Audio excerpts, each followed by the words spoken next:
ഗുലർമോ del Toro സംവിധാനം ചെയ്ത 2025 പുറത്തിറങ്ങിയ ഫ്രാങ്കൻസ്റ്റൈൻ മേരി ഷെല്ലിയുടെ ക്ലാസിക് നോവലിനെ അഡാപ്റ്റ് ചെയ്ത മൂവിയാണ്. വിക്ടർ ഫ്രാങ്കൻസ്റ്റൈനായി ഓസ്കാർ ഐസക്കും ക്രിയേച്ചറായി ജേക്കബ് എലോർദിയും കൂടെ മിയാഗോത്തും എന്നിവരാണ് ഇതിലെ മെയിൻ ക്യാരക്ടേഴ്സായിട്ട് എത്തുന്നത്. ഡെൽ ടോറോയുടെ ചിത്രങ്ങളെ പറ്റി എടുത്തു പറയേണ്ട ആവശ്യമില്ലല്ലോ. 2017 ദ ഷേപ്പ് ഓഫ് വാട്ടർ എന്ന മൂവിക്കുള്ള ബെസ്റ്റ് പിക്ചറും ബെസ്റ്റ് ഡയറക്ടർ അവാർഡും അദ്ദേഹത്തിനായിരുന്നു. ഫാൻറ്റസി, ഹൊറർ, ഹ്യൂമൺ ഇമോഷൻസ് എന്നീ എലമെൻറ്റ്സ് ഒറ്റ ഫ്രെയിമിൽ ചേർക്കാനുള്ള കഴിവ് അദ്ദേഹം ഇവിടെ വീണ്ടും തെളിയിക്കുന്നുണ്ട്.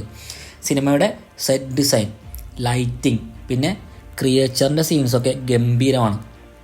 ഇതൊരു ഹൊറർ അല്ലെങ്കിൽ മോൺസ്റ്റർ സിനിമ മാത്രമല്ല, മനുഷ്യൻ ദൈവമായാൽ എങ്ങനെ ഉണ്ടാവും, അതിന് കൊടുക്കേണ്ടി വരുന്ന വില, റെസ്പോൺസിബിലിറ്റി, കുറ്റബോധം, ഡിസ്ക്രിമിനേഷൻ എല്ലാം ഈ സിനിമ മനോഹരമായിട്ട് നമുക്ക് കാണിച്ചു തരുന്നുണ്ട്.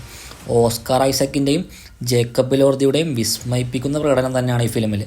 ജേക്കബ് എലോർദി ഒരേ സമയം മോൺസ്റ്ററായി നമ്മളെ വിറപ്പിക്കുകയും അതേപോലെ തന്നെ ഇമോഷണൽ ആക്കുകയും ചെയ്യുന്നുണ്ട്.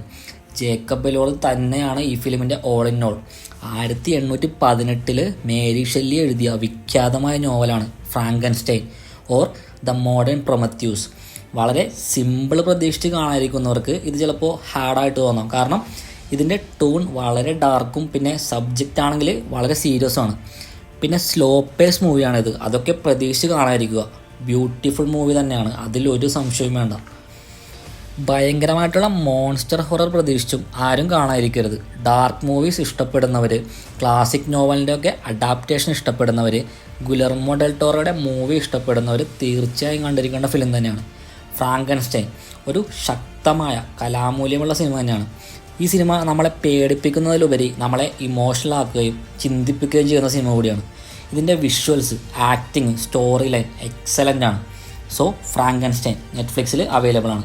എല്ലാവരും കണ്ടിട്ട് അഭിപ്രായം അറിയിക്കുക. Okay, by.